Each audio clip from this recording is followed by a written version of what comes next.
খারাপ। আরে আমার একটা বিচার করে দিয়ে যাও তো। তোমার বিচার তুমি কে করো? আমি তোমার কোনো বিচার আসার মধ্যে নাই। আমি আমার কাজ আছে, যাও। আরে আরে আমার কথাটা শোনো, বিচারটা করে দিয়ে যাও না তুমি। কি বিচার কও? আরে কই না, মন মেজাজটা কেমন লাগে। আমার বউ আজকেও রান্না করতে দেরি করছে, ক্ষুধায় আমি মরে যাইতেছি গা। এদিক দিয়ে কাজের চাপ, তার তো কোনো খেয়ালই নাই এই বিষয়ে। দেখ বাদ দাও তো, এগুলো তোমার আর তোমার বউর ব্যাপার। আমি এখন যাবো। আরে না, আমার কথাটা শোনো, আর আসল কথাটা তো শুনবা। শোনো, দেরি হয়েছে ঠিক আছে, মানা যায়, 10 মিনিট 20 মিনিট কোনো ব্যাপার না। কিন্তু খাইতে গিয়ে যখন দেখি, মুখে যখন দিলাম তরকারিতে লবণ নাই, তখন কেমন লাগে মন মেজাজটা। সি, নিজের বোন নামে বদনাম করতে তোমার লজ্জা করে না? আরে আনাতে জ্বালাই কি বলি, সহ্যের সীমা ছাড়াই যেতেছে গা। খাইতে গিয়ে যখন দেখলাম তরকারির মধ্যে লবণ বেশি, তখন কার ঠিক থাকা যায় কও? আরে ভাই যাও তো, ঘরের কথা পরের কাছে বললে বেড়ানো একটা খারাপ পুরুষের অভ্যাস। এটা তুমি কেমন কথা কইলা? তুমি কি আমার পর? অবশ্যই পর। এখন তুমি বিয়ে শাদী করে ফেলছো, তোমার বোর সাথে পর আমি। আর বোর বদনাম আমার কাছে করা কোনো উচিত না।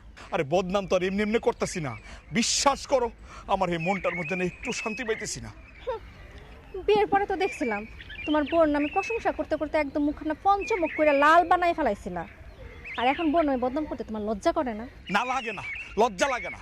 ও যতদিন ভালো ছিল আমি ভালো বলছি, এখন সে আমার সাথে খারাপ আচরণ করে, এই কারণে বদনাম করতেছি।